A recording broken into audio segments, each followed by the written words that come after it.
Well, good morning, good afternoon, good evening to everyone tuning in from around the world, and welcome to the latest edition of QTalks, the online on-demand series of conversations about the future of water powered by KTM.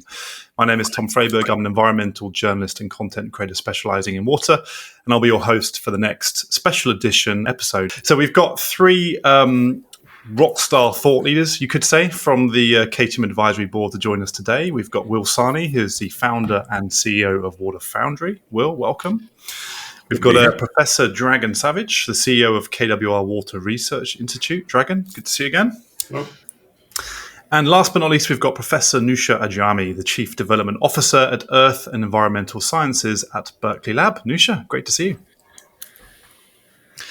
Very good. So, 2022, it's kind of everything is getting back in after a couple of years. I think a lot of people want to forget about. Travel's got back. People are getting to events.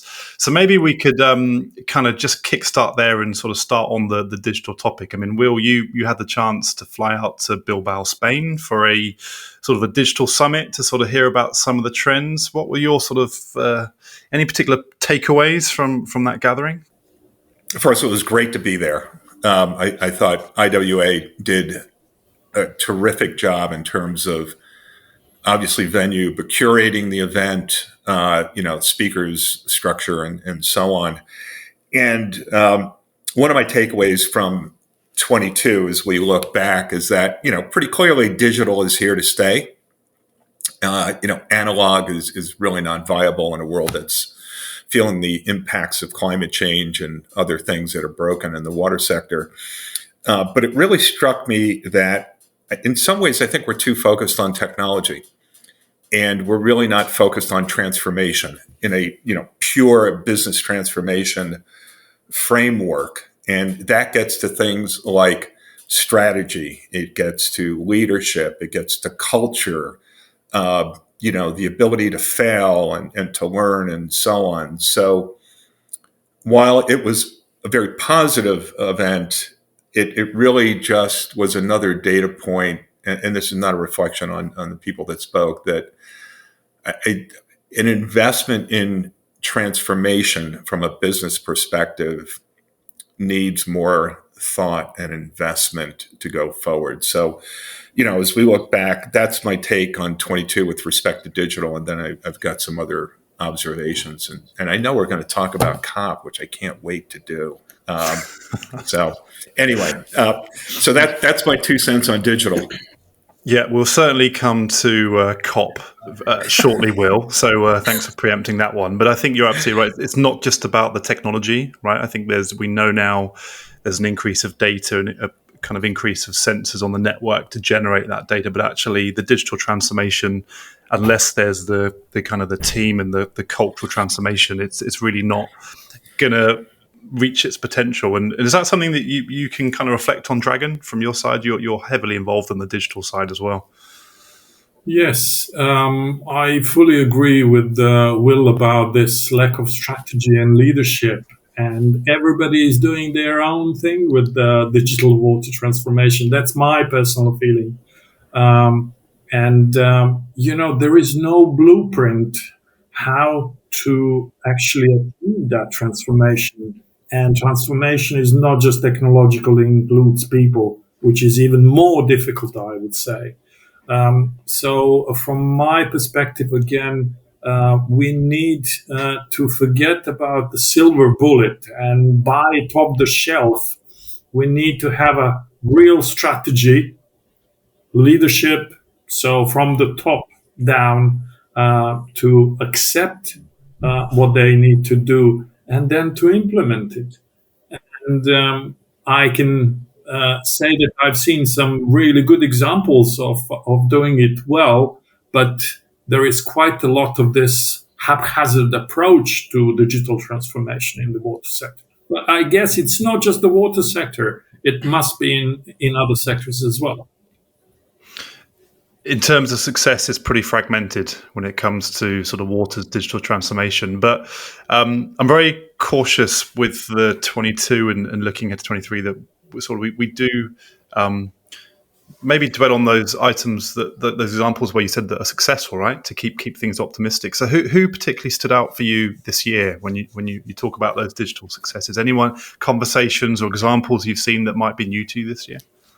Well, it would be, I think, unfair to talk about digital technology providers. Absolutely. There are lots of them who have really good offers to do. But I would like to emphasize that just looking at one particular solution doesn't solve this conundrum of the transformation. So it is the holistic approach to it.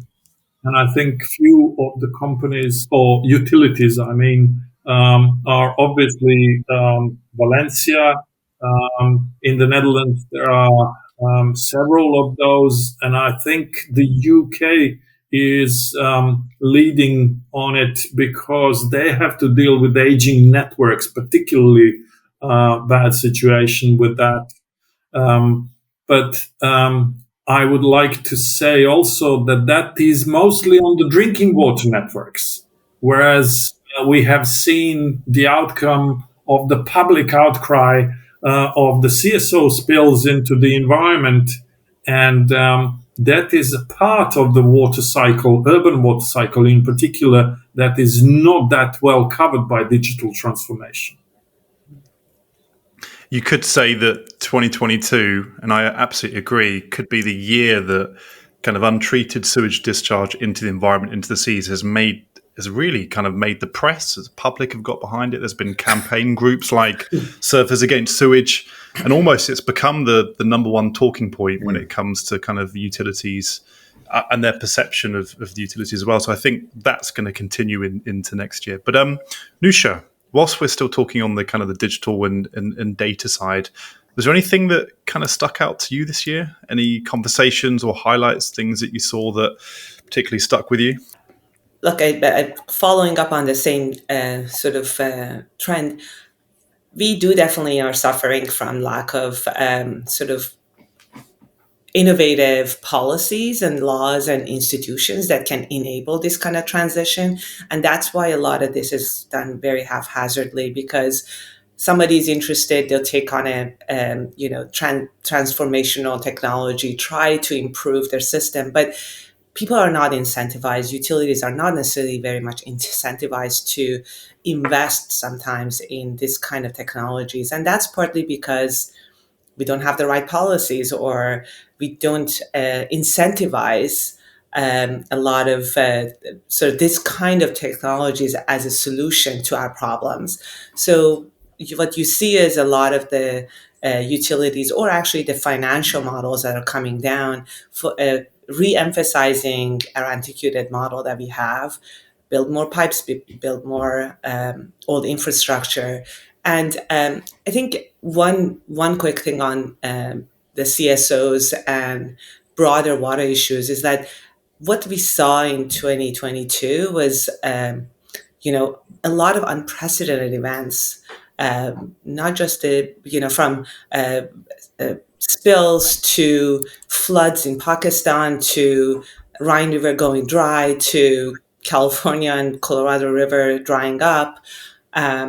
Lots of China actually had to shut down a few of its hydropower plants because of low river levels. So you see a lot of things happening that are highlighting this antiquated system that we have, not just because some of the infrastructure is old, which is in many parts of the world, but also because the model that we have is quite old and it doesn't lend itself, or it's not appropriate for the challenges we are facing today.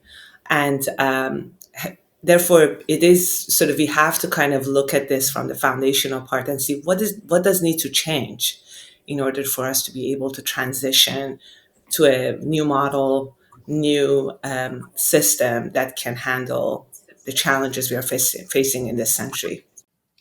Absolutely. You mentioned the Pakistan flooding, which was absolutely devastating, hundreds of millions of people affected. And I think in terms of looking at the direct impact of climate change on the water sector and making sure that water utilities are equipped for a future.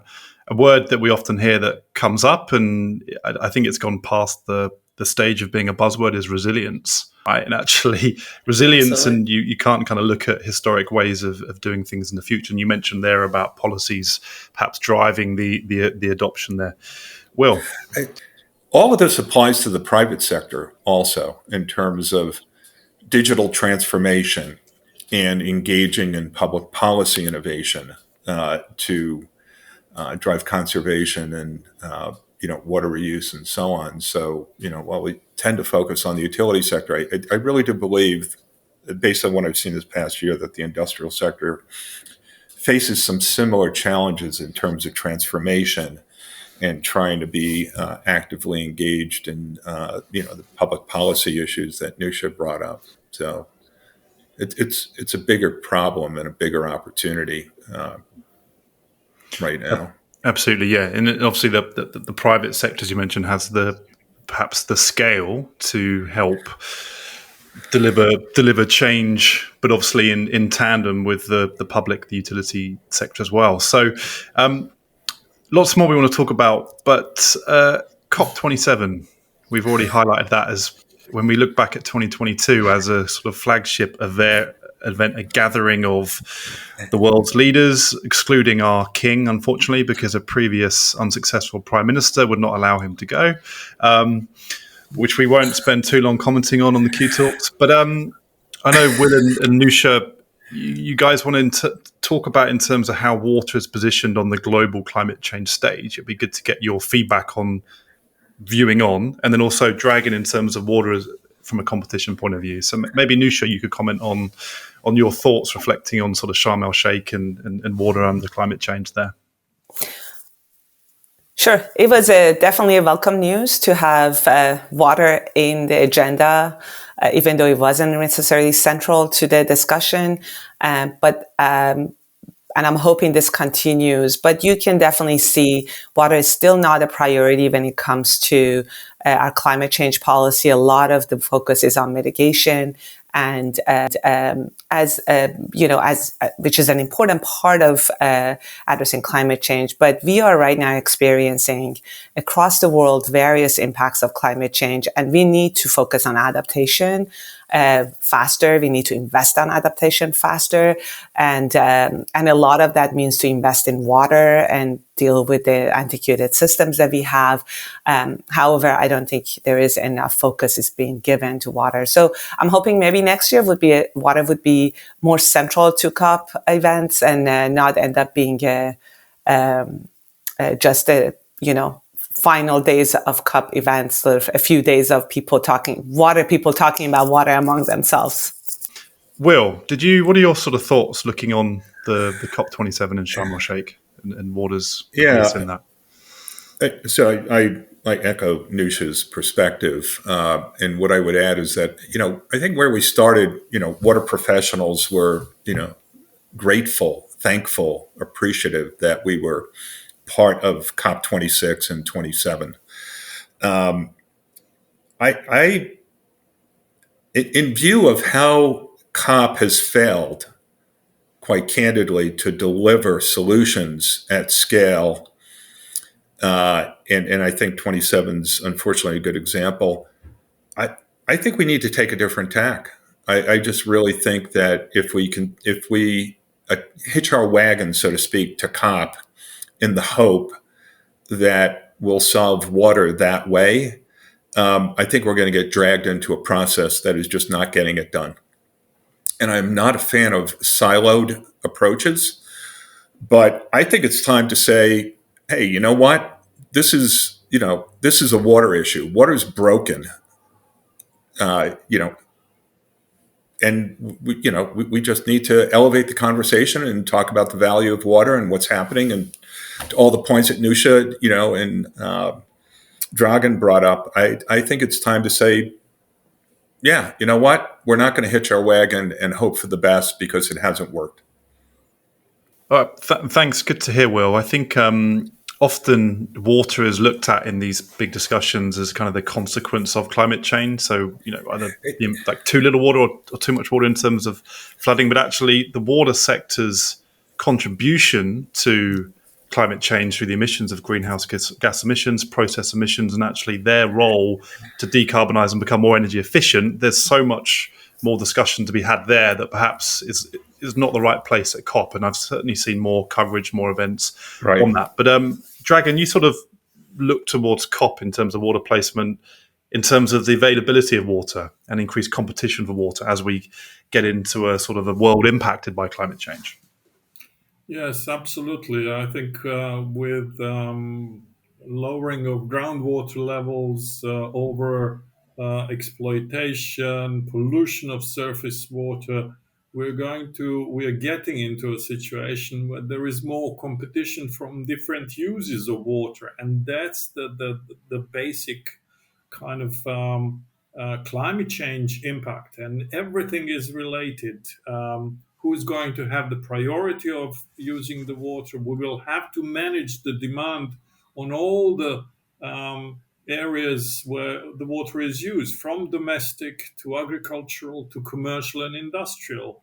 And that's something that is quite often forgotten with that, as you say, blinkers of energy and carbon neutrality situation. So I think that's already happening, and it will be intensified due to climate change. I think that increased competition for water should not be underestimated. I won't say where, but I was having a conversation with a European utility and a European technology solutions provider. And the latter actually said that they're building a new manufacturing site in Europe. Again, I won't say the location, but actually the conversation with the utility is that they cannot provide water to their new manufacturing facility purely because of predicted demand and increased population. So actually this particular company is having to become an independent supplier of water and actually do its own water recycling, decentralized supply, because they cannot rely on the utility. And I thought that was a really interesting sort of conversation when it comes to the industrial need for water, but also the municipal need as well. And I thought that's kind of maybe we'll start to see that more commonly. That's right, because some of the drinking water utilities are now saying, after many years of guaranteeing level of service, they're now saying, look, because of this, we may not be able to guarantee that level of service anymore. Yep. So it's actually when there is no water available, it forces a hand to actually create your own decentralized treatment and supply and reuse. Newsha, if you want to chime in on that, and then we'll. So I think that's such an important issue that Dragan brought up, which is the whole demand side management, which we often are not doing as well in the water sector, partly because the business model that we have, it's quite antiquated and makes the selling or water is treated very much like a commodity, right? So it's very focused on supply side. Can we generate more water to meet increasing demand rather than focusing on can we reduce demand? Because that way we can become more efficient, we can put less pressure on the environment, we can reduce our carbon footprint. And that side is often very much not focused on, partly because of this antiquated business model. And I think as we are sort of moving forward, the need and the sort of the urgency of focusing on demand side management is going to increase year by year, and that's where some of these digital solutions can help us to better sort of do a better job of managing and optimizing our system in a better way. And one last thing I would say is I see on demand side management, I also see recycling and reuse as a central part of it, because as you do smaller scale recycling and reuse, you are reducing demand on our centralized system, which is an important part of demand side management. Absolutely. If you can reduce water demand, then obviously it increases the supply for other areas, industry, agriculture, for more water available in that particular catchment as well. Will, you wanted to sort of chime in on the demand side management? Yeah. So just real quick, I absolutely agree with Newsha in terms of, we've always historically solved water by looking for supply. Now we're getting traction on reducing demand and reuse and so on. And, to Dragan's point, as much as it's not good news, it is good news that utilities are finally being transparent about the availability of water, because what I've seen historically is that there's been a real reluctance to acknowledge that, there may not be enough water. There's always been this sort of implied guarantee that supply will continue in the scheme of things. And I'm an optimist. So I see this as actually a point of intersection with the private sector on watershed health and availability, and driving integrated solutions between the private and public sector and consumers and other stakeholders. So the bad news is actually good news, at least in my view.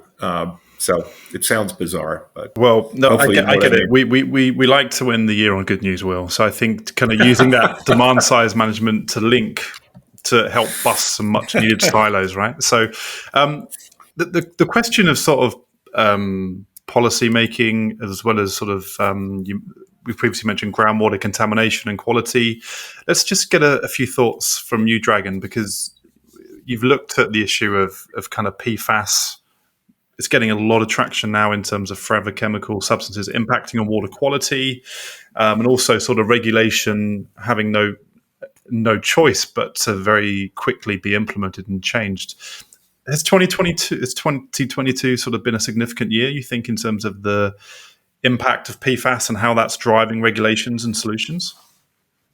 Yes, it has. And the reason for that is that more and more governments and regulators are getting interested in these, what they call PMTs, permanent, movable, and mobile, and toxic substances of increased interest.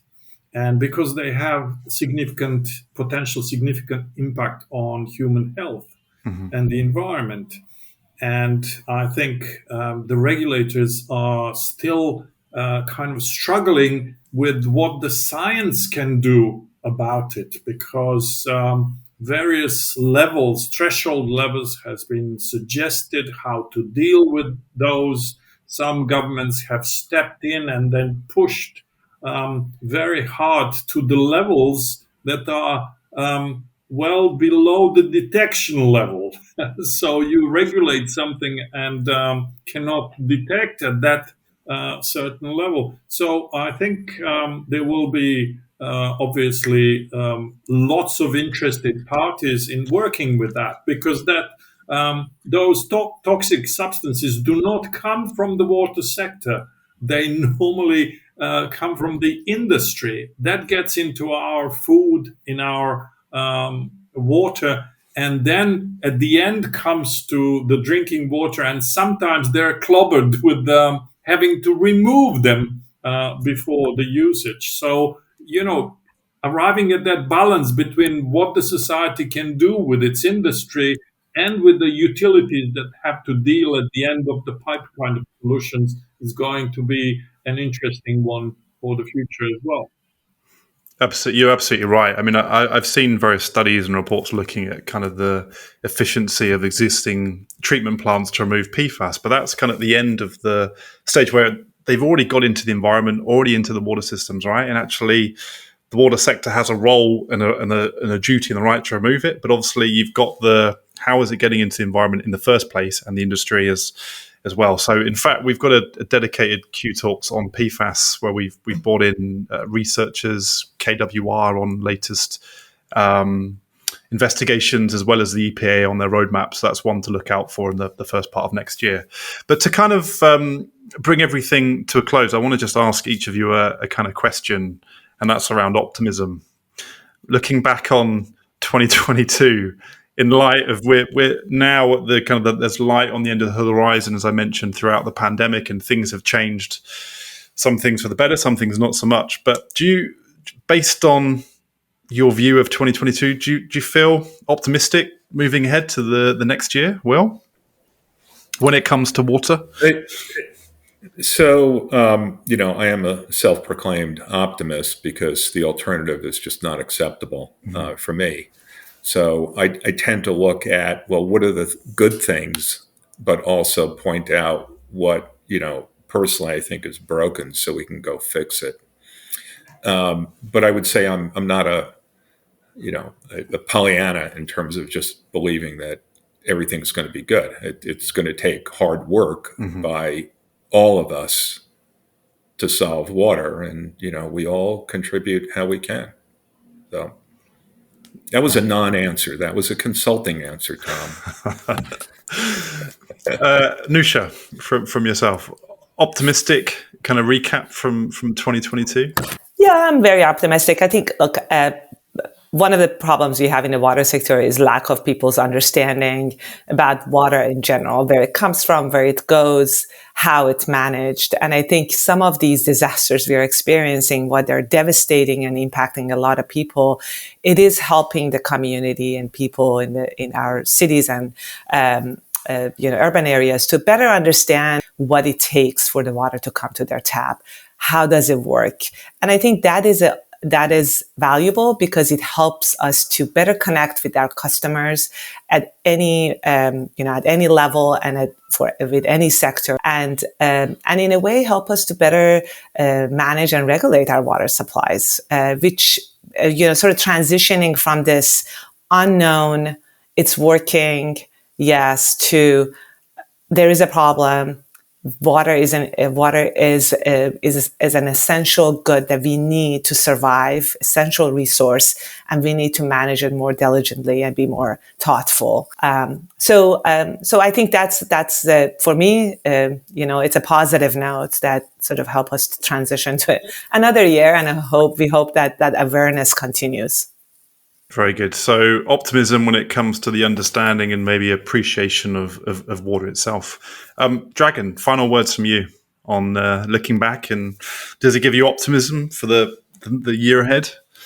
I think Will and Newsha addressed most of the issues. Absolutely. Global water security is a multidimensional, enduring human goal, and that involves everything from water supply to flooding to infectious diseases to even the wars. Let's not forget the elephant in the room. This year has been affected by so many wars on a global scale. All of those affect water supply to the population of those countries and may impact on the supply chains in the entire world as it is happening right now. So we shouldn't forget that water is, for us, it's a focus, but it's one of the key elements that connects people around the world. So we must be optimists. I like that. Nice line to finish. I think collectively there's cautious optimism in the room, but also there's a lot of work to be done on this mission, this vocation, this journey of improving water supply. So thank you, Will. Thank you, Dragan. Thank you, Newsha. Always good to sort of catch up and get your thoughts, and also look forward to tuning in next year where we'll get some more time together to sort of talk about the year ahead and some of your predictions. So for QTalks powered by KTM, I'm Tom Freyberg. Thanks for tuning in.